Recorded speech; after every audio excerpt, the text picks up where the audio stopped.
kelompok 2 di sini akan membahas mengenai cerpen Sepotong Senja Untuk Pacarku. Perkenalkan, nama saya Arvica Wadiari. Saya Jian Emira. Saya Irfan Kadang.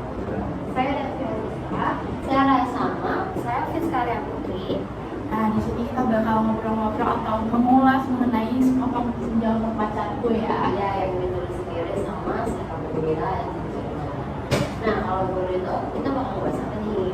Kita bakal membahas banyak banget, ngobrol-ngobrol, sharing-sharing aja. Pastinya kalau misalnya ngebahas awal, kita bisa ngebahas buku dulu nih. Berarti dari identitas kalian dulu. Oh ya, sebelum kita mulai, mungkin biar Bapak tahu yang bakal kita bahas itu sendiri adalah cerpen Undang-Undang Mandarin.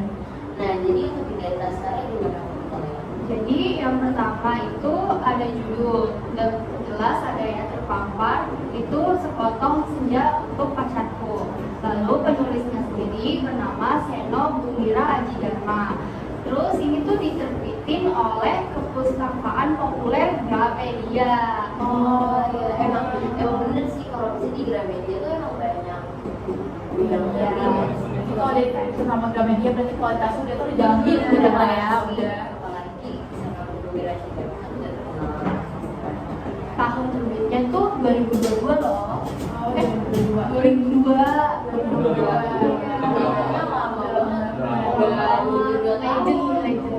Udah nerbitin kayak 8 kali cetakan kalian sampai terakhir tuh nerbitin 2022. Bener-bener, oh ya aku juga baca juga tuh. Terus warna sampulnya tuh orange kayak senja-senja gitu, orange, merah gitu. Terus tebel halaman buku ini tuh ada 162 halaman loh. 162 yang itu kan kita baca full yang dikasih sama Iya, aja. apalagi pas kalau kalian sadar sih sebenarnya tuh dari covernya itu tuh mulai dari cerpen. Soalnya kayak bentuknya kayak surat gitu kan, kayak yang ada di trilogi. Iya, Pas covernya ya. juga orange juga kan. Yang ada senja yang emang ada di ceritanya gitu. Apalagi ada apa ilusi ceweknya gitu. Dan ukuran buku ini tuh 14 kali 20 cm guys. Fleksibel buat dibawa Iya. kemana-mana, kayak lagi di kereta mau baca buku bisa dibawa ke sekolah, jadi nggak butuh banyak tempat, jadi worth it banget buat dibaca dan dibeli gitu ya. Lanjut. Nah, mungkin kalau misalnya udah identitas karya kita udah berbicara, kita bakal kalau orang-orang mau baca kita pasti ada sinopsis biar ada gambaran awalnya gitu kan. Benar, kita harus tahu dulu karena isi dari cerita senja ini tuh tentang apa sih sampai banyak banget yang mau. Jadi langsung aja kita bahas mengenai sinopsis. Ini aku mau apa ya? Ceritain secara ringkas tentang cerpen yang berjudul Undang-Undang Mandarin ini. Nah, jadi di sini kan lebih banyak ngebahas sukap kan. Nah, ada yang tahu nggak sih sukap itu siapa tahu? Tahu ada tahu nggak? Tahu. Kita semua tahu kan kita semua baca. Kalau dia tuh orang yang cinta banget deh sama Alina. Iya, tokoh utama dari trilogi Alina. Iya, yang trilogi itu. Nah, jadi sini aku mau secara ringkas ngejelasin tentang sukap. Jadi sukap itu pada cerpen Undang-Undang Mandarin itu sukap ini punya peternakan undang-undang. Jadi mana letaknya itu di tepi pantai. Terus si sukap ini tuh peternakan sukap ini tuh banyak menarik para turis untuk berangkat ke tempat peternakan kan. Karena kan maksudnya undang-undang itu kan bukan undang-undang yang biasa kan. Mereka undang-undang ini tuh menurut para legenda kan berasal dari buku-buku orang Mandarin kan. Sehingga tuh banyak menarik para turis untuk datang dan juga membeli undang-undang yang dijual oleh sukap itu. Spesial lah ya, Iya. beda dari penampilan yang lain. Iya, jadi undang-undang ini tuh apa ya? Terus kayak menurut aku tuh kalau undang-undangnya di sini tuh kan sebenarnya tuh kalau misalnya kita paling sendiri dan kan ada ya, ada kayak menurut aku sih ada tragis gitu. Gak tragis tapi hanya mistis gitu. Iya mistis kan. Kan anak-anak masih sinopsis jadi kan belum bisa kita breakdown. Iya. Jadi baru di permukaan yang mungkin di sini dia mau ngejelasin tentang novel secara keseluruhan Seno Aji Dharma ini nggak di SDI ini dulu kayak senja sepotong senja ini. Nah mungkin kalau misalnya Bapak juga bingung kayak sukap itu apa. Aku bakal ngejelasin sedikit aja. Jadi sukap itu kan ada di triloginya Alina. Nah kalau misalnya di balasan suratnya Alina itu sukap menghilang kan. Kita nggak tahu dia cuma Nah terus kenapa kita pilih cerita ini itu juga karena kita penasaran ini sukap tuh kemana sama tiba-tiba di yang menjalannya yang katakan sendiri. Apalagi di antara 3 cerita itu juga yang pertama kali kita sadar sukap itu ya di undang-undang Mandarin. Jadi itu dia kenapa kita mengambil cerita ini ya. Terus mungkin ada yang udah sih siapa sih istilahnya. Oke, kalau itu penasaran banget SG itu siapa sih sosoknya itu bisa nulis cerpen yang bagus banget, menarik perhatian orang-orang. Mungkin saya jelasin SG. Jadi SG itu adalah Sendok Biraji Dharma yang lahir pada tanggal 19 Juni 1948 di Busan Amerika Serikat, tapi ini besar di Indonesia. Terus saya juga merupakan seorang jurnalis, akademis, sama penulis. Ini memiliki kontribusi besar dalam sastra Indonesia karena mampu menuangkan masalah sosial dan perbedaan dalam cerpen-cerpennya. Kayak waktu masalah yang jadi cerpen ya. Nah, saya ini selain menciptakan cerpen-cerpen, juga menciptakan novel, esai, sama naskah film yang menggambarkan kondisi masyarakat dan kritik sosial. Oh, keren banget. Berarti kritiknya tuh bisa tersampaikan lewat cerita. Dia nggak harus langsung Mengungkapkan secara Dia juga mendapatkan pendidikan seni di IKJ atau Institut Seni Jakarta. Dan dia telah bekerja lama menjadi seorang reporter. Dilihat dari tulisannya kan yang kayak unik, terus sangat berani menyampaikan masalah-masalah sosial itu karena dia memiliki pengalaman sebagai seorang jurnalis. pengalamannya banyak banget dan Dia juga sering menggunakan drama magis di tulisannya. Dia drama magis itu kayak digabungkan antara fantasi dengan kenyataan di dalam tulisannya untuk menyampaikan kritik secara halus. keren banget, banyak banget. Oh iya, jadi aku juga mau jelasin kenapa awalnya bisa suka membangun pertemanan di Punang ya. Jadi itu awalnya ini suka tuh sama warga di negara tersebut, di kota tersebut tuh sedang mengalami krisis ekonomi kan. Nah, suka ini tuh kayak lagi mikirin nih gimana caranya untuk meningkatkan ekonomi lagi di kota tersebut. Jadi Sukap sedang memikirkan tuh tiba-tiba ada kunang-kunang lewat di hadapan si Sukap. Kunang-kunang itu menarik perhatian si Sukap. Katanya dia kunang-kunang itu berbeda gitu dari yang lain. Karena di kunang-kunang tersebut tuh ditangkap sama si Sukap kan, terus dimasukin ke dalam botol terus diikat kan. Dan Sukap tuh ngeliatin kunang-kunang yang dulu. Terus disitu pada malam itu juga nih Sukap nih pergi ke tempat pemakaman orang-orang Mandarin. Nah, iya, tiba-tiba banget gitu, tiba-tiba banget ke pemakaman kan.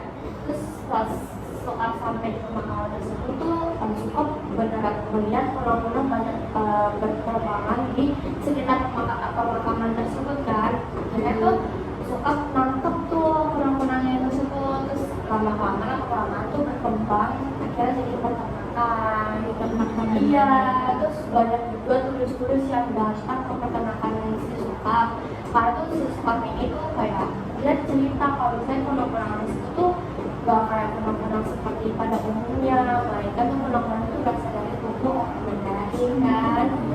Iya, gimana itu? Tahu gak sih kalau misalnya tuh kan sebenarnya kunang-kunang itu diperjualbelikan gak sih sama si Sukapnya? Iya kan? Makanya itu kunang-kunang Sukap itu ngebantu banget untuk ekonomi warga-warga di kota tersebut. Tapi tau gak?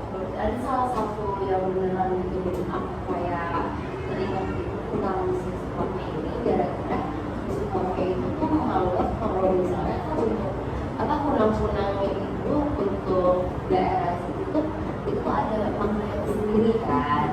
Tapi dia berjual belikan karena bener-bener sih menganggapnya cuma sebagai kayak hiburan Iya. karena warnanya itu loh yang menarik, warna hijau Ada kuning-kuning kan Iya. terus terang banget. Apalagi kayak digambarkan katanya kayak mercus keluar. Iya. Itu yang bikin aku hormon yang Terpelan kan. Berarti dari novel di dalam novel Asia itu ada sambungan ya? Ada. Maksudnya di setiap cerpen-cerpen yang ada tuh ada sangkut pautnya. Iya. Itulah yang bikin menarik kan. Walaupun secara nggak langsung, walaupun dia gambaran ceritanya berbeda-beda, tapi kayak sumpah kayak tetap ada nyambung-nyambungnya. Kayak kan sebelumnya kan ada yang Kayak SGA Universe. iya, cuma bener lagi ya Allah, tapi iya sih kayak gitu. Berarti kan kalau misalnya pada ngomongin dari kita pasti kan udah tahu dong kayak keunggulan atau kekurangan dari novel itu sendiri. Siapa nih yang mau dulu nih? Kalian kayak mau komentar nggak tentang keunggulan atau kekurangannya? Sudut pandang kita masing-masing.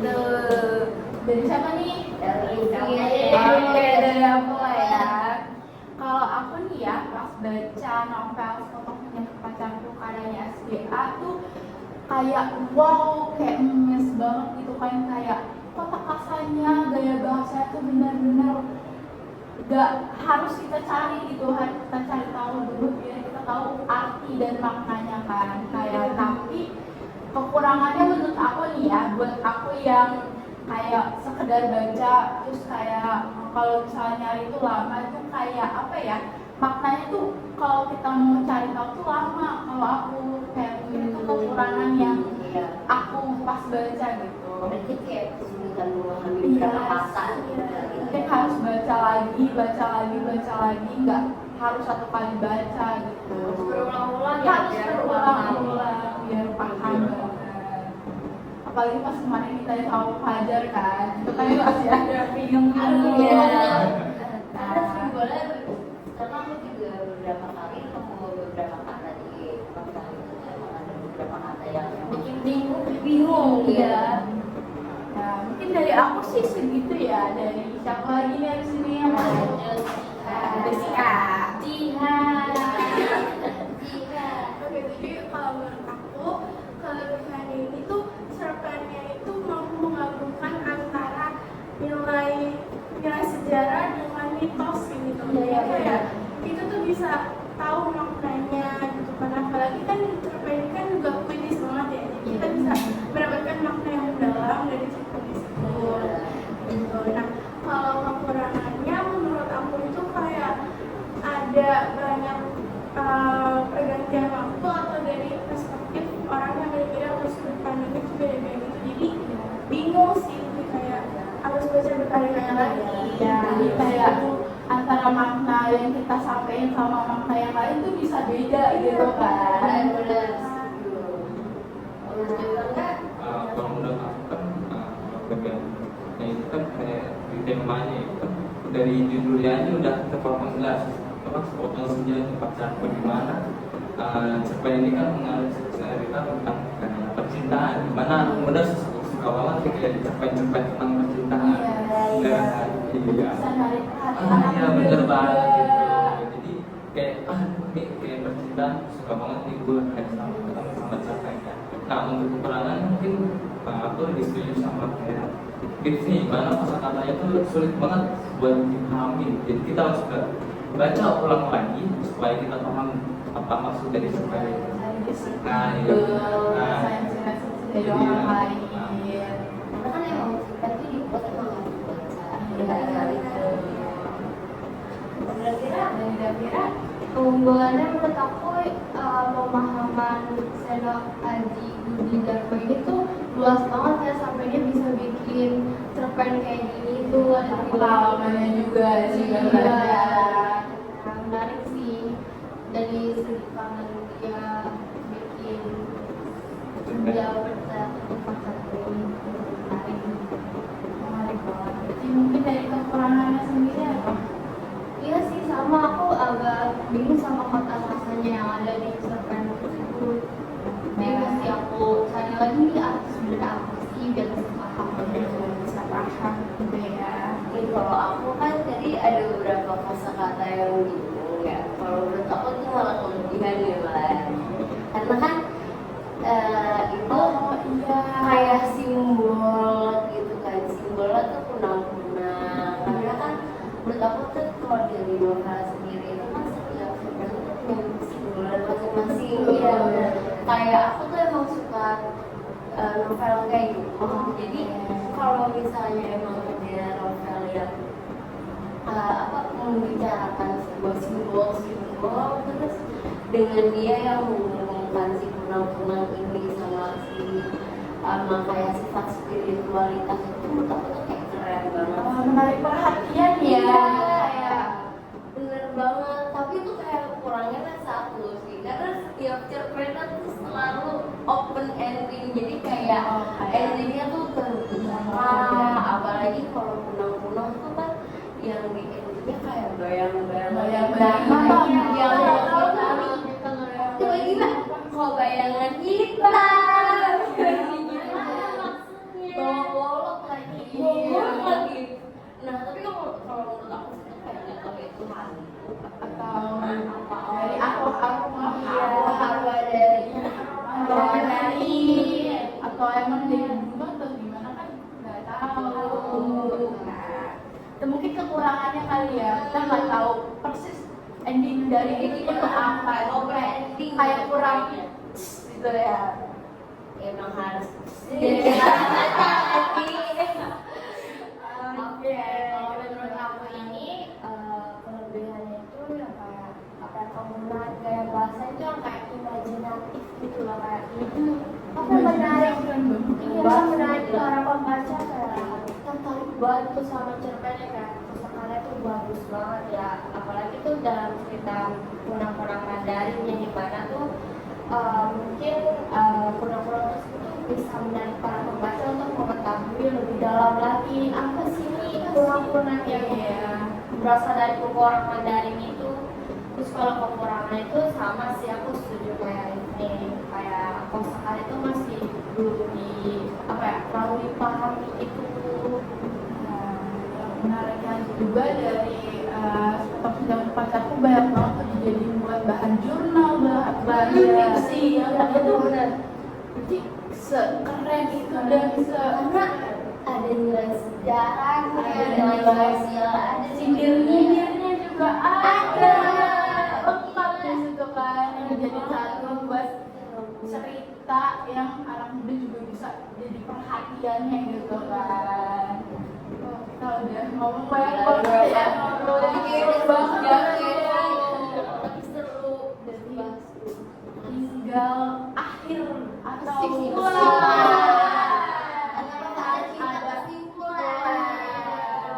Siapa nih kesimpulannya? Boleh deh aku.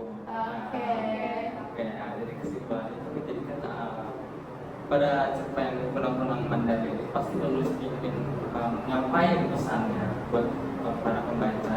Jadi ada keterkaitan dengan emosional yang di dalam. Nah, jadi yang emosional juga diganggu juga dari penulis Mandarin, sehingga menceritakan tentang cinta dan juga keindahan yang sering terabaikan dalam cerpen itu. Dan juga dalam cerita ini, cinta dapat ditemukan dalam momen-momen sederhana yang sering kita lewatkan.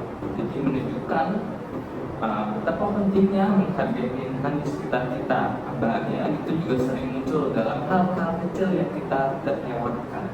Nah, dalam cerpen yang kita bahas itu kan kunang-kunang Mandarin, pasti ada yang kita fokuskan seperti contohnya adalah kunang-kunang. Nah, kunang-kunang itu sering digunakan sebagai simbol seni dan juga sastra yang sering menjadi budaya. Nah, simbolisme kunang-kunang ini dapat berbeda-beda. Contohnya aja seperti dimulainya musim panas, juga orang yang telah meninggal, nasib buruk, dan juga harapan dalam kegelapan. Nah, jadi kesimpulannya itu saja mungkin dari cerpen yang kita bahas kali ini. Boleh dong tangannya dulu. Kita udah lumayan banget nih ngobrolnya ya kan. Langsung aja kali ya, boleh. Ini adalah sekian dari kelompok kami mengenai pembahasan senja untuk pacarku. Dia untuk pacarku dan juga cerpen yang intinya Menang-menang. Kita mau bilang makasih juga sama Fajar karena udah mengenalin cerpen yang keren banget ke kita. Jadi kita bisa bahas ngobrol-ngobrol. Oke. ya diskusi kami yang udah Bapak tonton, semoga Bapak